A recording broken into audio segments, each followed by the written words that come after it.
And we are up and running. Let me just check.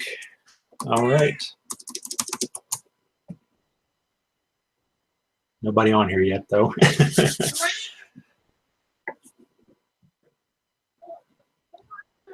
Well, for those who are going to be watching this later, hello, everybody. This is Sam with The Blind Life. I am here for this live stream. I've got my buddy Derek on the line here with us. Derek, say hello to the good folks.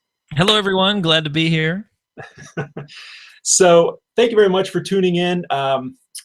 If you're watching this later on YouTube, thank you very much for checking out the video. My computer is here. Oh, we got a couple people on already. Thank you very much for joining us. My computer's over here to the left, so you guys are going to see me routinely looking over to the side and probably leaning in so I can actually see what I'm looking at. But I will try to remember to keep looking this direction at the camera. So thank you very much, guys, for tuning in. Derek and I today, we are going to split this live stream up in two parts. The first part is going to be a topic. We've got a topic that we want to talk about, and he and I are just going to kind of chit-chat about that. And then the second half will be kind of a Q&A. You guys can write some questions in the chat area if you like, or you have submitted some questions on a previous video that I put out about this live stream, so we will hopefully touch on that. I will say that we're probably not going to be able to get to everybody's questions. You guys had a lot of questions, and that's awesome. I appreciate that. That is just going to be incentive for us to do another live stream in the future. You think you'd be down for that, Derek? I'm always down for a live stream anytime. I love to talk and hear myself talk, so it's it's a win-win. Derek has the equipment. Look at him. He's got the fancy microphone and everything.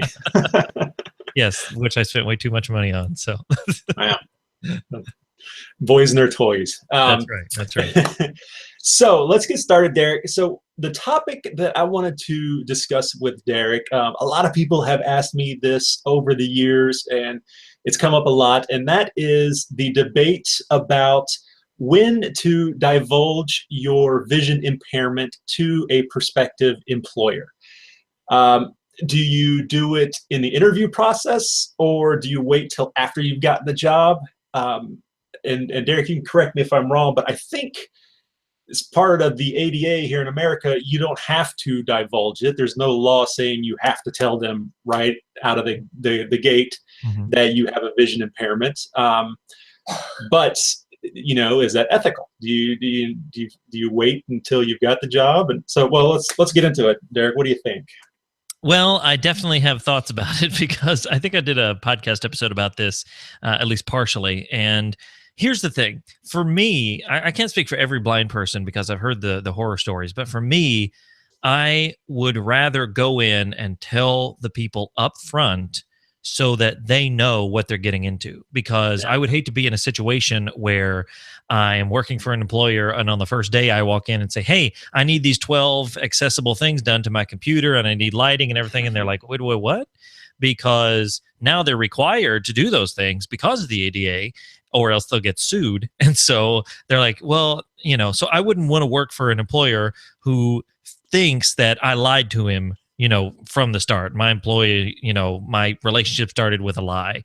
So I think I'd rather tell them right off the bat. That being said, I do know people say, yeah, well, I told him and I didn't get a call back for another interview, or I told him over the phone and they didn't call me for a face-to-face interview or whatever. So I know there's, you know, horror stories out there about it, but I would rather be upfront and honest. That way, if there's any questions, I can say, I can totally do this job. Here's the ways I would do it. Here's how we'd work together, and try to at least be honest about that so that if there's any question, I can address that right up front. And then moving forward, they know what they're going to get out of me. Yeah, that's kind of I'm kind of on the same opinion there. Because I was thinking it would be terrible if you went for a job and you got the job, the interview, you went for the interview and you got the job, and then they're like, oh, well, here's your first day. We're going to have you driving this forklift through the warehouse. And then that's when you're like, oh, well, by the way, you know, probably shouldn't be doing that. And then, like you said, then the employer's like, well, wow, I really wish you had told us at the beginning, and we could have, you know, planned for this.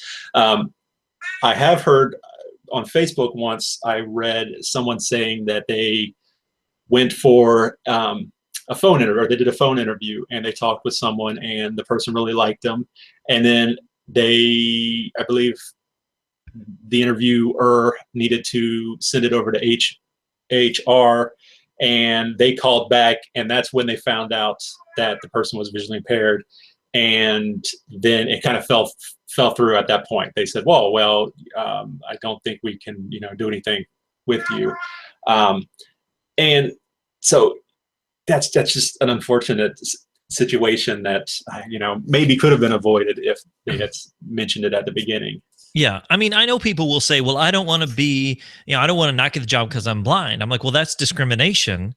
And if you can physically do the job just as much as anybody else, with accommodations, of course, if you can do the job, they cannot discriminate against you.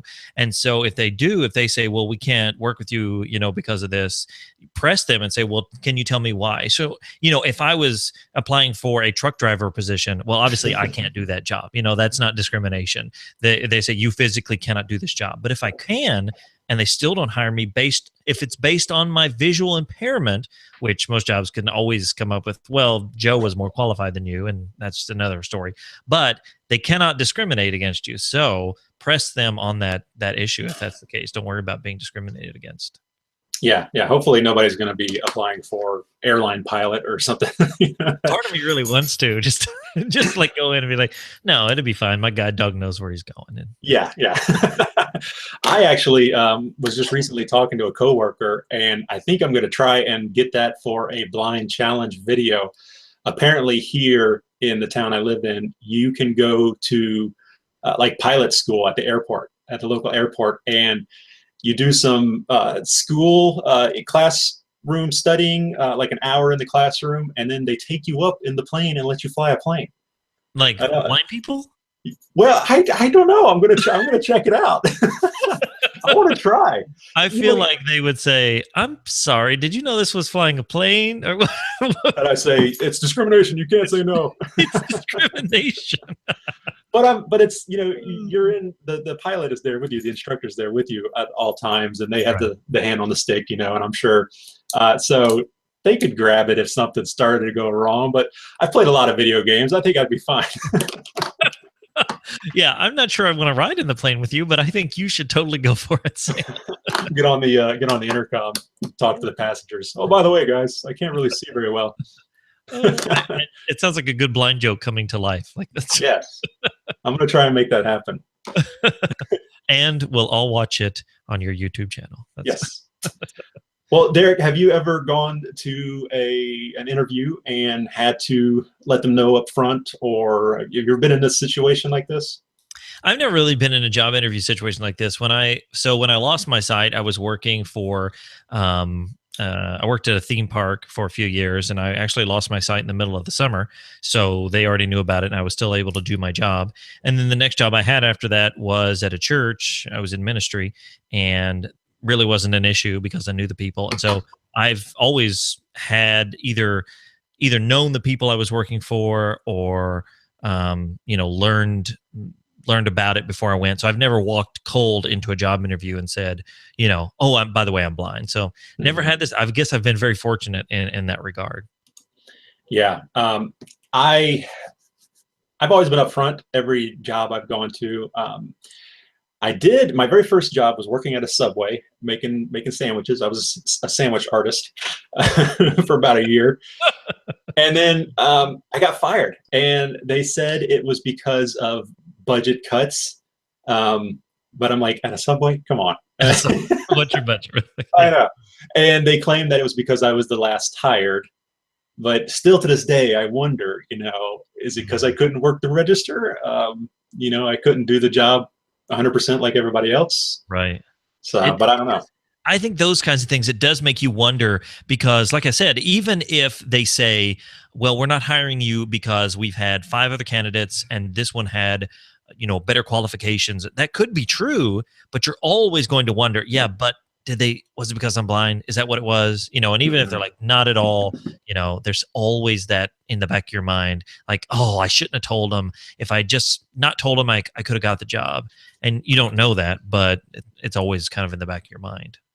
Yeah, those insecurities that we always have regarding our vision. Hmm. Um, well, and then that brings us to the second part of our topic, is to parlay this over into dating.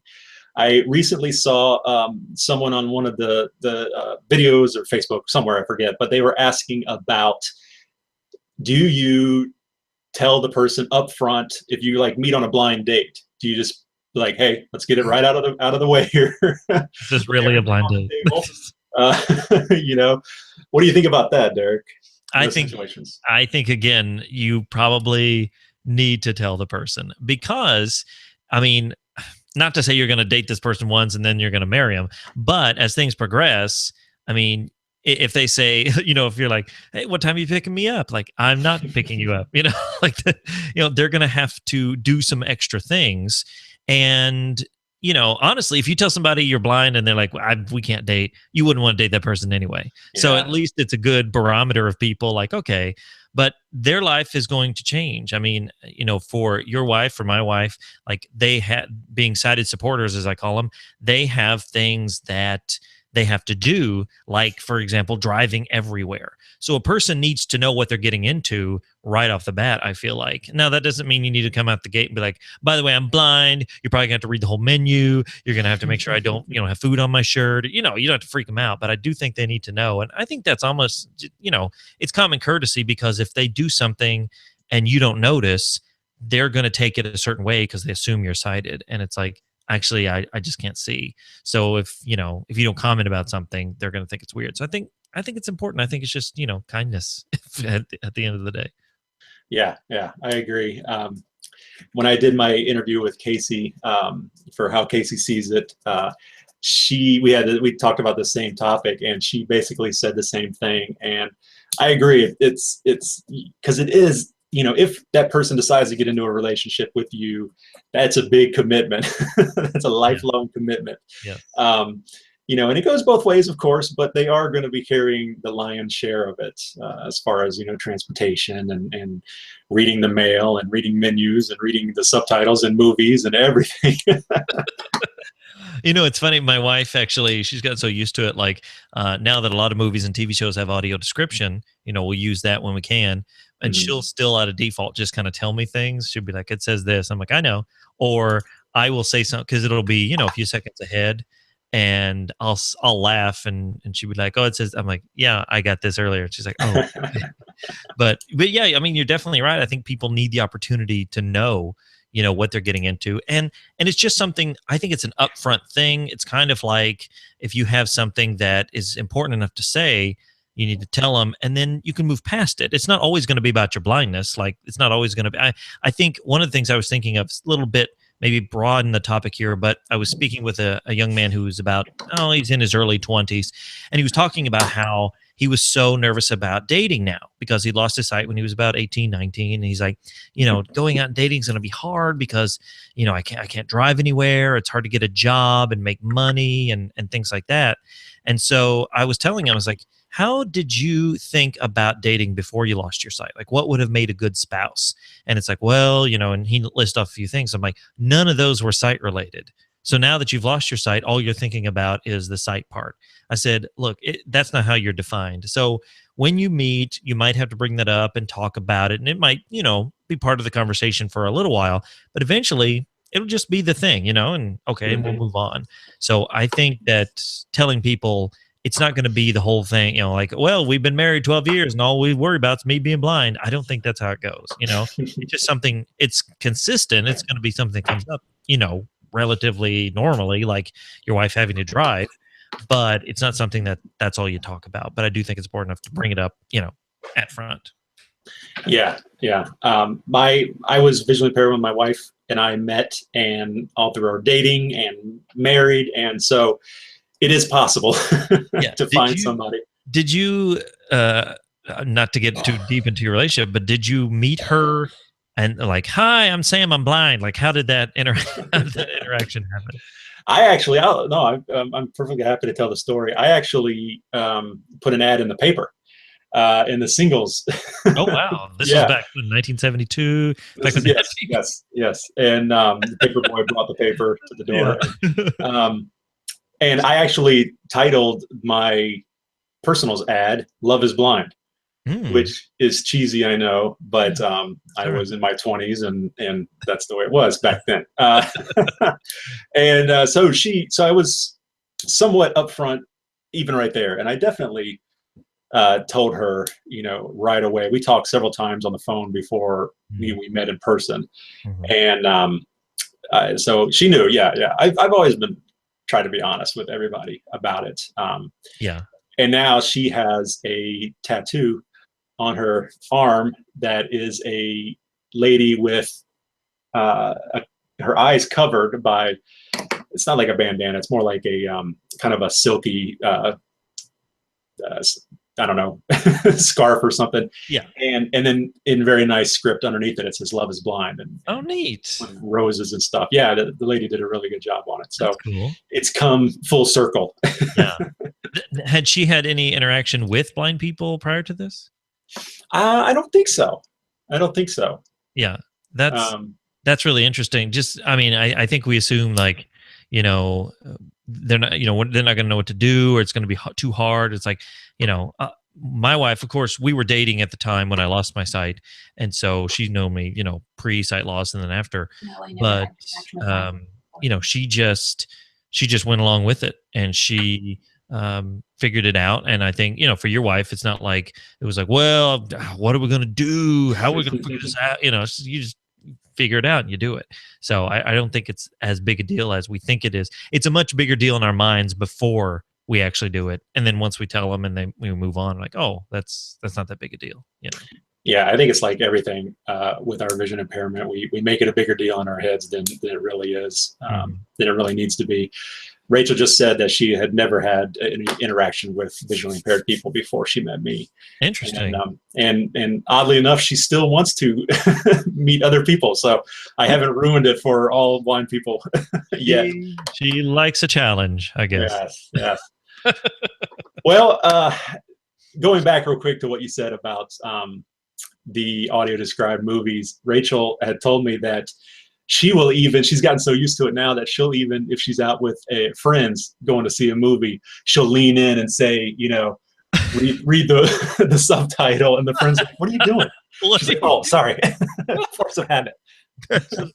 That's awesome. Like, I do find that. So my wife is so, I don't just into it's so habitual now, whether she's reading, something like on the TV or a movie, or it is a menu, or just, describing things. We went to a festival yesterday, and as we were walking around, there were different like food booths and trucks and stuff. And as we're walking through, she's just like picking them off. Like, there's this. She can read the menu in like 2 seconds. She's like, blah, blah, blah, blah, blah, and just all this stuff, because she was telling me, she's like, I just want to make sure you're not missing out on anything. And I was like, well, I really appreciate that. I was like, it's okay. You don't have to read every menu, but she's just so used to that now. She probably does that with, friends as well. I should ask her. Like, you do this with friends. Is she so in tune with that now that she will omit the things on the menu that she knows you don't like? Yes. Yeah. 100%. She's like, blah, blah, blah. And then sometimes she'll be like, okay, this has, no, you don't like that. Like, Exactly. and if we go like, so we'll go to like a salad bar, and, we'll go get our salads. And usually what we find is easiest, and I'll just hold my plate and she'll put it on there. And now it's like, you just throw stuff on that. She knows what I don't want. She knows the dressing I want. It's just like, second nature. And she can make a couple salads pretty darn fast. I will say that. That's funny. And then she goes back to the table and she's cutting up your steak for you. No, actually, it's funny because, while she is so good at those things, the things I can do, blindness is not an excuse by any stretch. So, like, pick your stuff up. I don't care. Right. Well, okay. I think we've done a good job talking about those topics. If we can move on to the Q&A section here. Talk about some of the things that people were asking on the previous video. Someone asked about studying abroad if you're visually impaired. And I say, yeah, absolutely. If they were asking if you can go abroad if you're visually impaired. Now, I don't know if they were asking about legally, the laws surrounding all that. I don't know, unfortunately. But as far as if a person is capable, I say, yeah, absolutely. It's going to be scary, of course. I think it's scary for any kid or adult to go to another country to be studying, going to school and all that. But so it's going to be definitely more intimidating for a visually impaired person. But absolutely, I say go for it. Those are like once in a lifetime things you don't want to miss out. Yeah, definitely. I think that I would love to go abroad anywhere. Like I've been to Mexico and that's it. Like I want to go lots of different places. So I think traveling over there would be an amazing opportunity. You would just have to take things into consideration. Now the way technology is and we're all connected, I think it'll be a little easier in certain situations, accessing, textbooks and things like that or whatever, even trying to get around the town, I think would probably be a little easier with technology. It'd be helpful if you were with somebody you knew. That would be nice. But I know people that have done it on their own and traveled to other countries. So is it possible? 100%. And I say, if you're considering it, you should go for it. Yeah, absolutely. Yeah. I mean, now you can even, you got the translator on your phone. So language isn't even an issue necessarily anymore. So it's true. Yeah, definitely go for it. Someone else asked on the video about things for night blindness, accessible tools for night blindness. The most important thing that I use would be a flashlight. For me, I have a hard time seeing in the dark areas, and so the more light, the better. Couple of years ago when I was walking my daughter back and forth to the bus stop, especially during the wintertime when it was still dark, I would take a headlamp. I had a headlamp. And then I had these, they were knuckle lights. There was a little strap that went over your knuckles, and it was for running back when I was actually, physically active a couple years ago. And so I would take those, and it was awesome. It made the world of difference. I could shine it down and see the sidewalk and much better than without. So, that's what I would recommend. Derek, can you think of anything else? I think I would agree with you. Always having as much light as possible. I mean, now with our phones, we can pop a flashlight out of those in certain situations.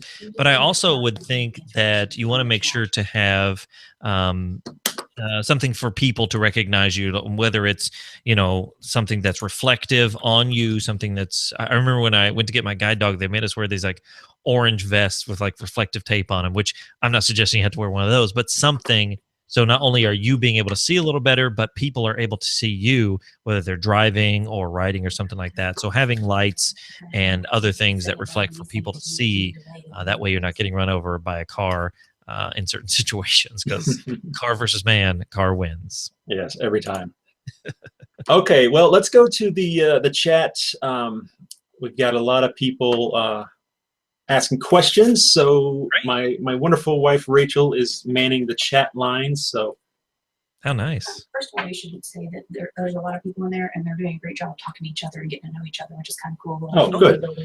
Rachel said that there's a lot of people in there in the chats, and they're doing a great job talking to each other and getting to know each other and helping out with questions. So I really appreciate that, guys. That's awesome. That's what these live streams are really about. Not only, Sam and I, but other people. So kudos to you guys. iOS and iOS 11 and the glitches. Okay, so I've got one ear over here to Rachel and one to you, Derek. But I'll just keep talking. It's yeah. So hanging with Chris, my buddy, hanging with Chris, he comments on a lot of things, a lot of videos. He's asking about iOS 11. I've done the update. I did the update to 11 on my iPad when it first came out, and there were some bugs. VoiceOver crashed a couple times. KNFB Reader didn't even work.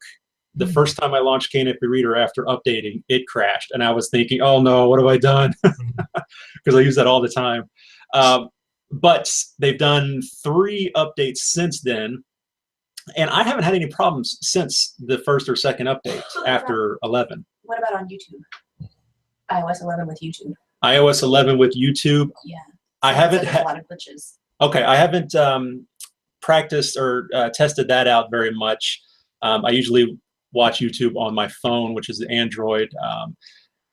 Derek, have you tried iOS 11 on YouTube? Yeah, so I use I'm iOS only, and so it's iOS 11 in general is glitchy. Like overall, it's been somebody mentioned the other day on a podcast I was listening to that iOS 8 was probably the most glitchy update. I don't know. 11's given it a run for its money. So it's been glitchy on a number of apps and just a number of situations. But YouTube specifically, that app, I don't know. I haven't found a lot of issues using it. Maybe if Chris can describe some of the specific glitches he has, but a lot of times what I do is I will scroll down and listen to the title of one, and then I will turn voiceover off and select the thing and then watch it. But one thing I've noticed is that when you turn it to landscape, the screen will switch, and then it's like a double switch. It's very odd. So I don't use voiceover during the actual video playback because I just turn it off and then I'll swipe it down. But it's glitchy in the sense that swiping around takes, it's like, okay, there it is, and stuff like that. But overall, I haven't had a huge amount of issue with YouTube specifically, but the whole operating system as a whole, it is glitchy for sure. YouTube's probably glitchy because it's a Google app, and they Hey, don't play well together. It works better on Android. Come over here. Purposely make it glitchy. So yeah, I have found one thing I found that, for example, if you're running voiceover and Zoom at the same time, a double tap and hold is wonky. So, for example, on the home page with the apps, normally you double tap and hold to bring up the the way to delete the apps or move them around the screen. Mm-hmm. It doesn't work when Zoom is running at the same time as voiceover. You have to turn Zoom off. So there's just little things like that I found with iOS 11 that makes it a pain in the butt. But am I allowed to say butt on your channel? Is that? I can now. I've done said it. But it makes it a pain because it's just like the things you're so used to, it's not working exactly right. I'm not blaming Apple like they're terrible people and they've forgotten us. I just think that it's quite glitchy. Mm-hmm. Well, they keep pumping out updates for it, so hopefully they're gonna. Yeah, I think they're on 11.0.3 now. Yeah. Here's the next one. Yeah. Okay. Next question. Okay, Paul wants to know. I think it was Paul wants to know about like do you have disability, and do you think that jeopardizes your SSI because you have a job? Oh, yeah. I think this question was asked in the comments of the video as well, asking about disability. The commenter on the video asked about supplemental income affecting disability, and they use the example of Patreon or YouTube AdWords and all those things like that. I am on disability. That was one of the questions. I've been getting it since I was a kid. I work part-time, and I don't make nearly as much as reaching my limit for disability. And even with YouTube, I don't make a lot of money on YouTube at all either. Anybody that knows YouTube, unless you're getting like millions of views and stuff like that, you're not making a ton of money on YouTube. Right. So that's not a concern either. I think, in my opinion, I haven't done any really hard research on this, but you can get income from wherever you want, and unless your total income reaches that max, there's no chance of losing it. Mm-hmm. What do you think? Yeah, the last figure I saw, now this was a little while ago, so it may have changed. The last figure I saw was like $1,620 a month, $1,620 a month, I think, that you could bring home and not lose your benefits. Now, again, that may have changed. Don't quote me on that. Definitely look it up. But it was somewhere in there, and I had a job, I wasn't making near that, and so I don't think it's necessarily the where the income is coming from. I think as long as you have to report it. Now, because YouTube and things like that, it's not like an employer that's going to pay taxes and pay Social Security for you. You have to do that when you file your taxes. So, when you file your taxes, make sure that you are, giving all that information. Even if it's like $500, make sure you're giving that to whomever does your taxes so that they can figure that out. For me, I've gotten Social Security for a long time as well, and I've never lost my benefits. It's never been an issue. Yeah. Yeah. My sister, who has the same vision impairment I do, she was, and then she started making, she reached that limit and went above, and she lost hers. So it does happen. And you know, if it does happen, that's fine, because that means I'm making more money than I was before. So, moving on, Jay had a question asking if we are ever embarrassed about our vision impairment. And this kind of leads into, I wanted to thank everybody for the comments on the cane video I just put out, and the video about acting more blind than you really are. Some awesome comments, got a ton of comments on there, and a lot of people felt, could relate to what I was saying. They felt that sometimes. And it's awesome to know that, you know, we're not alone. Everybody feels these things. So this kind of ties in with that, because situations like that, I am a little embarrassed. Not often. I was a lot when I was younger, and I've mentioned this in videos before, that I was probably in my 30s before I fully came to grips with, I'm blind. This is it. This is the way it is. It's not going to change. Why do I keep trying to pretend like I'm not? And I stopped caring what other people thought. But I still slip every now and then, and I do get embarrassed every now and then. You know, because it's just, we're human. We want to be liked by everybody. And right, Derek, what do you think? Yeah, absolutely. I mean, yes, I do get embarrassed occasionally, but it's never because I think my blindness makes me less of a person. It's always it's specific situations. For example, I used to be in full-time ministry, and I wanted people to view me in a very authoritative position, which that was my own issue to deal with besides blindness. But if they had to come, if they wanted to have lunch with me, well, they would have to come pick me up, or I would have to, meet them with an Uber or something like that. But most people are very gracious. And I remember talking to somebody one time, telling them about this, I'm so embarrassed because they have to pick me up, and that makes me look like less of a person or whatever. And they said, think of it this way: you're giving them the opportunity to be helpful and kind and step outside of themselves for a second. I was like, that's a good point. So yeah, there are definitely moments when I'm embarrassed, but I always remember that my vision, whether it's I'm fully sighted or I'm visually impaired, it doesn't define me. Yes, it's part of me, it's part of my story, but it's not the thing about me. So I just have to sort of take it for what it is, take each situation as it comes. And for Jay, I would just say, if you're feeling embarrassed, always check to see, what's the situation and why are you feeling embarrassed in that moment. It's not bad. You're not a bad person for feeling embarrassed. We all feel that way, but just check and see, okay, why am I feeling this way in this moment? And that might help you figure out what to do next with it. Yeah. Most of the time it's because I just tripped over something that I didn't see. That's why I get embarrassed. I knocked down the wet floor sign in a restaurant. That's a classic one. I'm like, dang it, who put this here in front of me? All right, let's see. I want to thank everybody also for tuning in, those that are in here. Oh yeah, we got a lot. That's cool. That's awesome. Zoom in there and I can see how many people we have. Any more questions? There's a lot of discussion back and forth amongst themselves. Someone did ask earlier what your area did for White Cane Day, and then there's been a lot of talk about what kind of canes people use and stuff. Oh, okay, well, let's talk about canes. Yeah. Here in my town, actually, it was co-sponsored by the nonprofit that I work for. We did a walk downtown, big walk. I unfortunately wasn't able to go, but they had like 50 people out there. They made shirts and they did this big walk through downtown. I think it was like a 1.5 mile route, and sold shirts and raised a little money, raised a little awareness, and it was awesome. It was a lot of fun. Derek, did you guys do anything? Actually, my family, it was weird timing when they had White Cane Day, because my kids were out of town and my wife was working and I had something to do. So I didn't actually get to participate in much.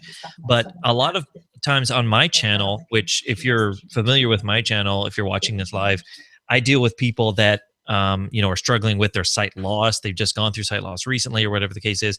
And so they're just struggling with the idea of using a white cane. They're like, oh, white cane, this is evil.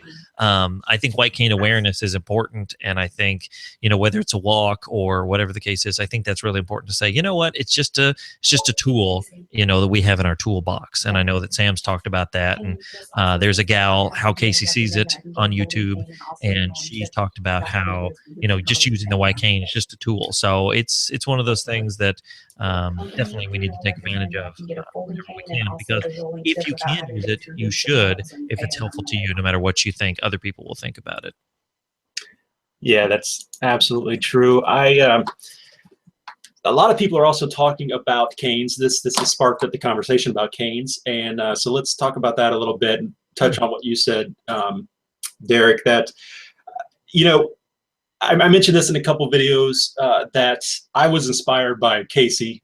She put out a video talking about her cane and how it's helped her so much, and it was such a great video that it really inspired me to start using my cane more often. Mm-hmm. And I've learned a lot about canes since then.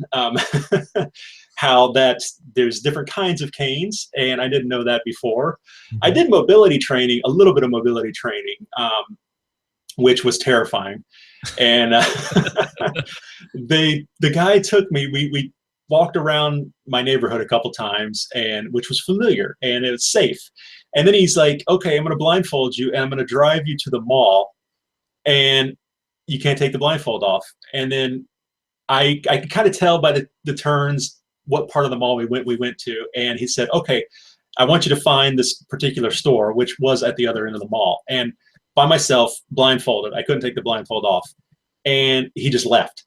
And what? Yeah. Oh my gosh. Maybe this was a little unorthodox training method. What is this, a nom? Like, this sounds awful. Like, geez. And what's worse is he dropped me off at, it was like a Macy's, which, the main floor of Macy's is the cosmetics. And there's tables everywhere. There's people everywhere. They try to cram as much product into the little space as possible. So I had to navigate all of that and then find my way all the way across the mall. I did peek a couple of times, I will be honest.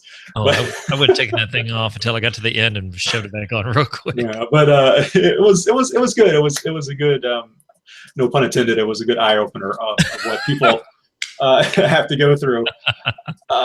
But I've learned that there's the canes for navigation, which are beefier, heavier canes that are taller. They usually come up to your chin or your collarbone or armpit. And then they have the roller balls and things like that. Then there are guide canes, or sometimes called identification canes, which are shorter. Yeah, and that's generally what I would be using because I don't need the navigation yet. Someone in the comments mentioned that they keep breaking their canes, and she was asking if anybody else is as hard on their canes as she is. And maybe that's it. Maybe you're getting the wrong kind of cane, because the identification canes are much skinnier and not as sturdily built.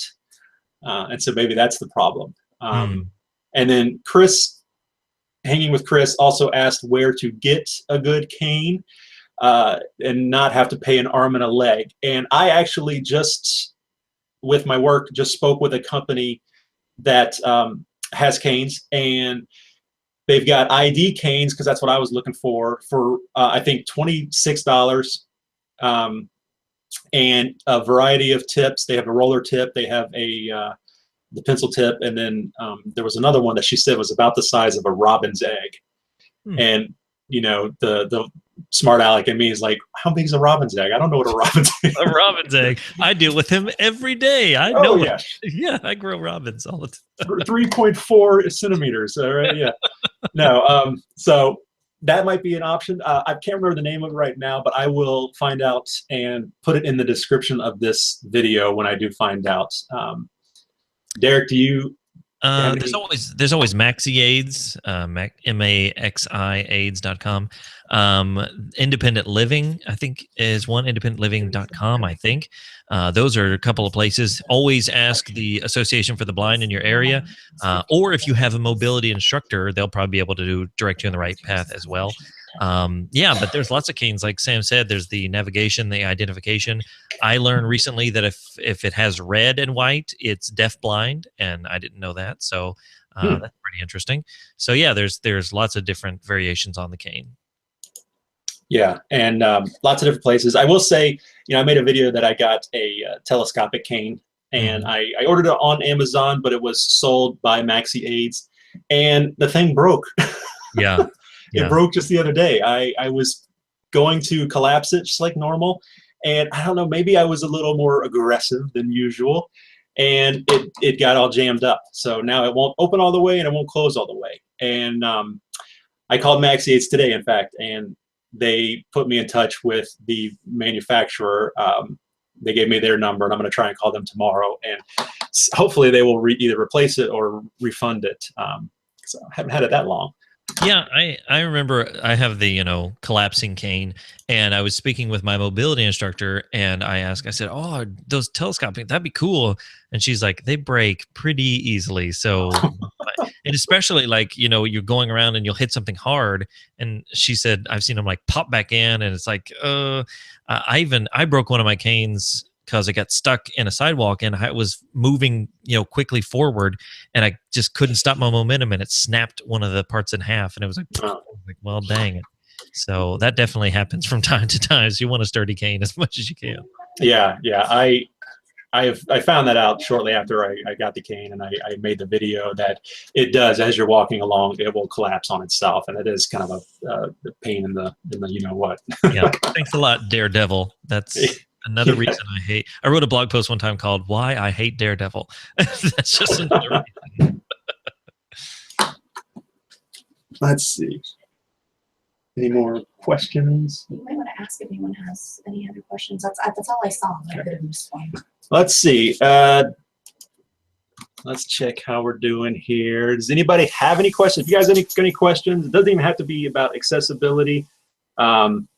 I've done a lot of accessibility stuff on my channel recently, and my wife even was like, you might want to lay off the accessibility. It's not the blind tech, it's blind life. And so I do have more videos about non-accessibility or assistive technology things coming out soon. But I also wanted to mention that the low vision specialists of Maryland, who took me out to Baltimore recently, and I made the video, they are doing that initiative, that program, the Low Vision U Ambassador, and they have the t-shirts. A lot of people really like the t-shirts, and we're asking about them. I actually spoke with Barry last night, and he said that they are going to be doing a contest very, very soon to give away some of those t-shirts. They said that some Blind Life viewers have gone to the website and joined the initiative already, and that's awesome. I really thank you guys for that. If you want to learn more about that, you can check out the video I put out. I think it was maybe 2 or 3 videos ago. And there's a link to the website in that description. But I wanted to let you know that those shirts will be hopefully available soon as part of a contest. And I've also looked into getting Blind Life shirts. I'm working on that. A lot of people said that they would be down for getting some Blind Life merch, as the kids call it these days. The kids. Yeah. So I'm looking into that and working on designs when I can. It's been very busy. Byron Lee wants to know what people think of colored canes. He wants one, but he's wondering if people will recognize it for what it is. Oh, someone was asking about colored canes. Byron Lee. Byron Lee was asking about colored canes, and if he said he really wanted one, but he was afraid people might not recognize it for what it is. I had a cane, and when I was younger, I thought it'd be cool to make it a black cane. I wanted a black cane, so I put black duct tape on it. And do it yourself. Yeah, I thought it was awesome. But then as I got older, I realized, well, yeah, but that totally covers up the white and red, which is the symbol of the cane. So I could see your hesitation there. One thing you can do is you can totally customize the grip. A lot of people do that. I've got a buddy who has a blue grip for the University of Kentucky. Casey up in New York, she's got a hot pink grip. So a lot of people do that. Derek, what do you think about covering up the red and the white? You think that's a good idea? I think I agree with you. I think the symbol is the white cane, not just the cane. So I think that the white cane is important to have. And I agree with Sam. I think you can customize the grip. I saw a lady one time who the part that the bungee part that goes over the collapse part, she had kind of like, I don't know, ribbons or something down it. She even had like her keychains hanging from it. So you can definitely customize as much as you can in that area. But I think the white is what is the symbol of visual impairment or whatever the case is. So I would probably lean towards sticking with a white cane if at all possible. Yeah. I was actually just talking to Teresa, who I think is in the room right now, this morning at work, and we were talking about, I heard about somebody that they put battery-powered Christmas lights. They spiral it all the way down their cane so that as they're walking around at night, it lights up. Wow, that's cool. I like that idea. I've never thought of that. Yeah, it's pretty awesome.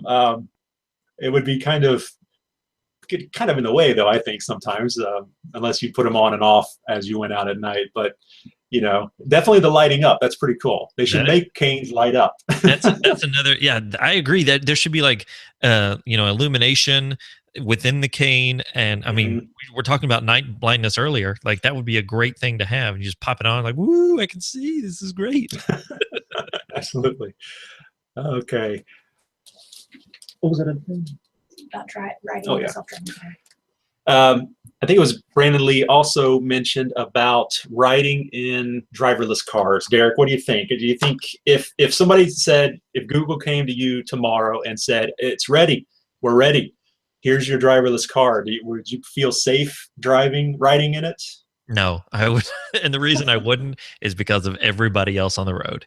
Like until they make like a grid system and everybody's in a driverless car, then I don't feel safe because I know how people drive. And so at this point, I understand that GPS is a great thing. And I understand that, you know, they probably have the capability of getting a car from point A to point B via all the technology. But what they don't have figured out yet is how they're going to block all the other people from ramming into me and, you know, not stopping at a stoplight or, you know, whatever the case is. So I'm not sure. Like, I love the idea. Don't get me wrong. I love the idea. I would love to hop in a car all by myself and go somewhere. I mean, that's what we want, isn't it? Especially if you've lost your sight and you've driven before. You want that independence. But I'm just not sure it is until they get the grid figured out and all that other stuff. I'm just not sure it's a safety issue for me. I mean, that's my issue. Yeah, I agree. I saw a video once where it was surveillance camera at an intersection, and a car comes in, and the driverless car pulls into the intersection, immediately does a U-turn so violently that the person was ejected from the car, rolled across the ground, and then the car continued to drive over into a gas station and pulled into one of the parking spots. Oh my gosh. So yeah, ever since then I'm like, oh, maybe I'm gonna wait. So it got to the right spot. It just dumped its passenger before. Absolutely. Yeah. And you know, like you said, you know, you see these futuristic movies where they have whole tunnel systems made up or separate streets and bridges and stuff for the driverless cars. You know, if they could get that going, which the infrastructure would, you know, it'd be insane to have to do all that. But like you said, to take out the human element of other drivers on the road, yeah, I'll be down for it then. But yeah, I want the driverless or the pilotless helicopter. That's what I want. That's what I'd be much better with that. There's not near as much stuff in the air. Birds would probably get out of the way, you know, so that would probably be fine. I think it probably opens up a bigger question, because I've seen this at numerous places, but it's this broader question of why do we want driverless cars? Because we want to be able to go places independently. You know, we want to be able to go and hop in the car and not have to walk somewhere or not have to pay X amount of dollars for an Uber or a taxi. You know, we want to be able to do that. And I get it. Like I'm totally down for that. But I think all the things we have to consider when it comes to safety, when it comes to technology, I think there's more to consider than simply just hopping in the car and, you know, riding to a gas station. as Sam has so eloquently shown us. Yeah. I wrote one more real quick thing on this topic, and then we've got another one. I just saw an article about in Japan, they're testing out this driverless transport. It's like a bus, it's like this mini little bus for workers. And it only moves like 15 miles an hour, 12 miles an hour. And it goes and you get in and you sit there with, and it's for the elderly, I think. And you sit in it and you talk with your friends, and it putters along and goes to where it's supposed to go, and it's driverless. And I was like, that'd be kind of cool, if it's not going too fast and, it's safe and all that. That might be kind of cool. But Play some canasta, where some spades. Yeah.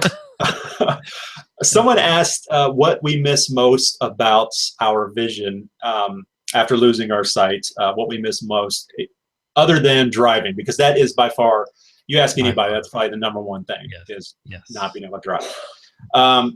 It's hard for me to say because I was so young when I could see 20/20, and I don't remember a lot of it. I remember being able to see certain things better than I know I would be able to see it now, but I don't remember a lot. So Derek, you go first, and I'll try to think about it. Obviously, like I said, the driving, but I think it isn't things that come up, and like I don't think about it until they come up. So for example, my wife and I have just been car shopping recently, and obviously the driving comes into play with that, but it's little things like one of the vehicles we drove had a touchscreen radio, and it was completely touchscreen, so I could not operate it whatsoever. And so it's those little things of like, I miss the ability, the things we take advantage of. And there's a train going on in the background, so I apologize if you hear that. But that's why this house was cheap. No, but the little things like sitting on the couch and watching TV. Obviously, we have audio description. It's little things like that. Little things like opening the fridge and just seeing whatever I want. And I think I miss the ability. For cheesy reason, I miss the ability to see, and I don't mean like see physically. I mean like looking at something and taking in the whole picture of it, whether it's taking in the pantry or looking at a landscape or something like that. I really miss the ability just to stand back and take in information, in one whole fell swoop. Like for example, if I'm looking at a table and there's all kinds of stuff on the table, it's very disorienting. And so, yeah, I really miss that ability. It's not something that I think about a lot, but when somebody asks this, definitely for sure that ability. Mm-hmm. Yeah, I think for me, like you said, little things like that, sitting on the couch and being able to watch TV, across the room. When I started using the iris vision, you guys have heard me say it. It's really the thing that's worked the best for me. Mm-hmm. I will find myself, I'll just be staring at my kids. Yeah, like staring at their faces because I don't get to see it very often. Yeah. And or I'll be watching my dumb dog rolling around on the floor for like half an hour because of like, oh my gosh, she's so cute. Look at her. And they're like, yeah, she does it all the time. I was like, I know, but I don't get to see it. I don't take that in. So when I miss those kind of things, I guess. Seeing loved ones. I do miss those things that I like, I don't think about on a regular basis. Like you said, your family's like, yeah, the dog does that all the time. What are you talking about? And then it's in those moments when I realize it and I'm like, oh, I miss this. I miss that, that thing, like going to a parade and not being able to see any of the floats or whatever, getting hit in the head with candy. But that's a whole other thing. Like I do miss that ability for sure. Yeah. Well, let's see. Do we have anything else we want to talk about? We're running out of time here. We are at, we got about 6 minutes or so. Once again, I want to thank everybody for tuning in, and we'll definitely do this again, and we'll try and get some other guests to join us next time. Hey, do you have Chris said, press 1 if you think Sam should be our next president and Derek our vice president. Did you hear that, Derek? Do we get a lot of ones? Is that But Sam should be the president. Derek should be the vice president. I definitely think you should be the president, and I should just be somebody who gets to fly around and not do a whole bunch of stuff. You're much better at the public speaking than I am, though. Well, I'll go do all the public speeches like around different places, and just, I'll be like the figurehead, and then you can do all the hard stuff. That's that's definitely what I want. You can see some. That's true. We couldn't be doing a worse job than what's going on right now. All right, Oh, we just shifted to politics, Sam. Look out. You're going to alienate half your audience. Someone asked about Braille. Oh, I'm sorry. I would love to talk more about that, but someone asked about Braille. Oh, too bad. Yeah. My thoughts on Braille and if people should learn it or not. I don't have a lot of experience with Braille. What I do know is what I've seen working at the nonprofit that I work for over the last coming up on 2 years soon. We don't see a lot of Braille. We don't see a lot of people. We don't work with a lot of people that use Braille. We were just talking about it earlier today that out of the 100% of people that we work with, maybe 95 of them are low vision. 5 are light perception to no vision at all. And so do I think Braille used to be really, and this is all completely my opinion, so I hope I'm not going to offend anybody, but used to be very important. But now that we live in the age of technology, is it so important anymore? Do you need to know Braille when you can have Siri or OK Google do everything for you? What do you think, Derek? So I did a video about this a few weeks back and talked about, should I learn Braille?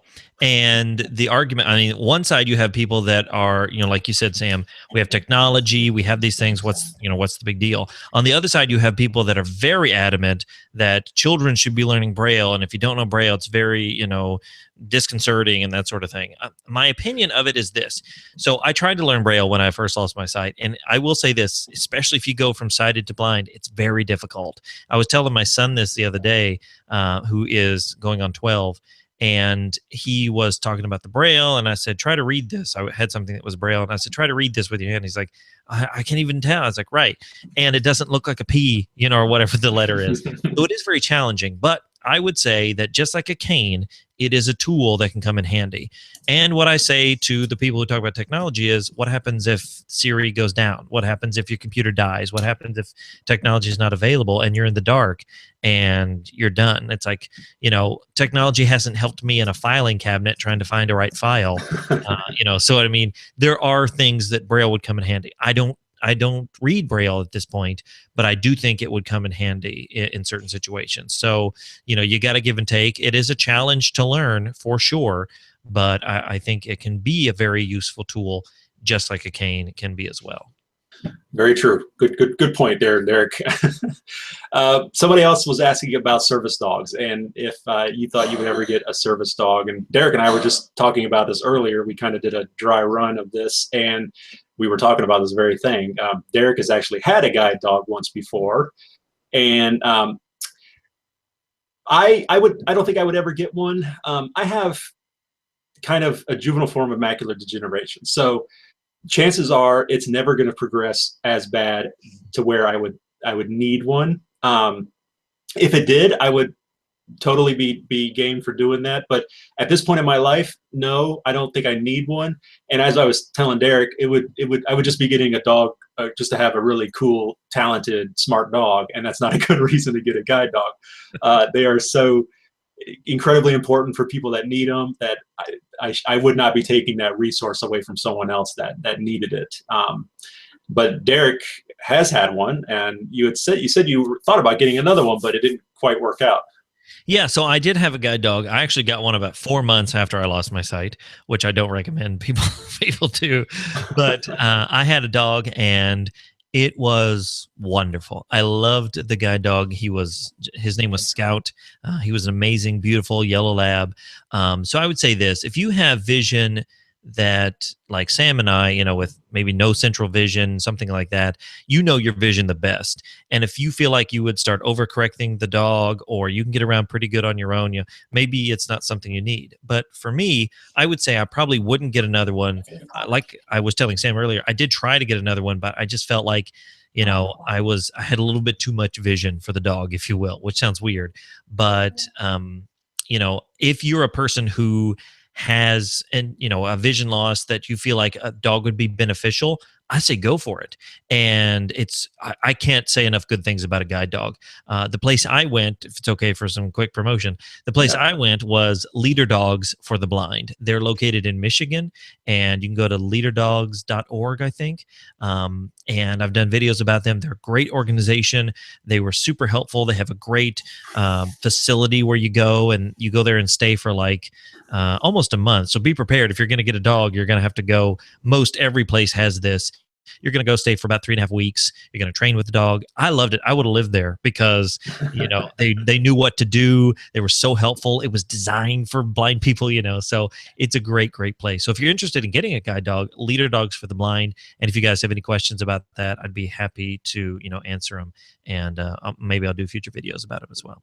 Yeah, one of our coworkers went up there as well, and I got to tour the facility, and she was very, very impressed with it as well. A friend of mine, Alaric, you guys might remember him from a video where he was riding the bike out in front of my house, and we went swimming.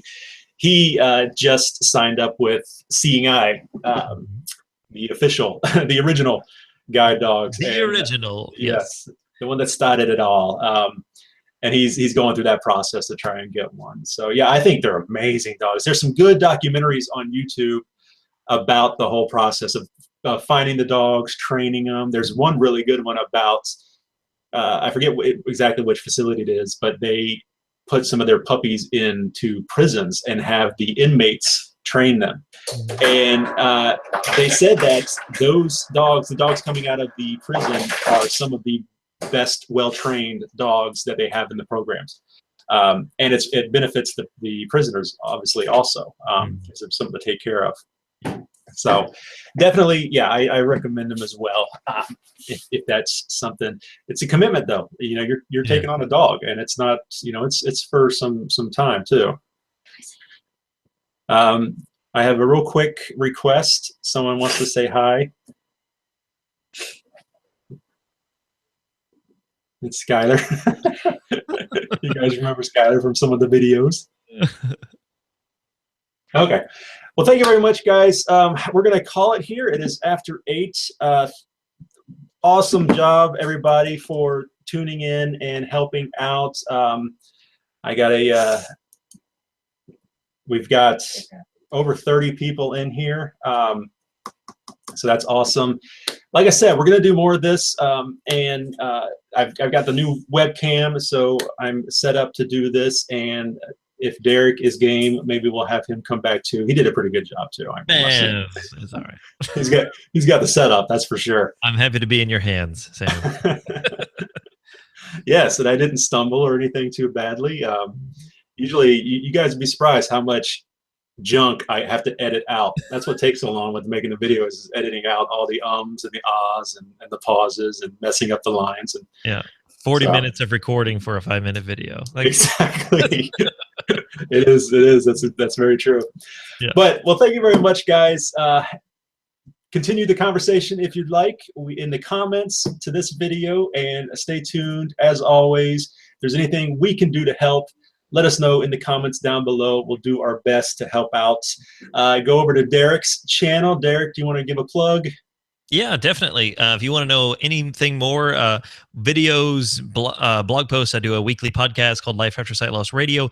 You can find it all at lifeaftersightloss.com. You can contact me there, Twitter, Facebook, all that stuff, lifeaftersightloss.com. Excellent. Thank you very much. I've got a video coming out tomorrow that is going to feature this guy right here, the webcam, trying something different with it. So stay tuned for that. Thank you again, guys, for watching. This is Sam with The Blind Life, and Derek with Derek. LifeAfterSightLoss.com. Derek Daniel on YouTube. Thanks a lot for watching, guys. We'll see you next time. I got to figure out how to turn it off. It's the one that says stop broadcast. Yeah.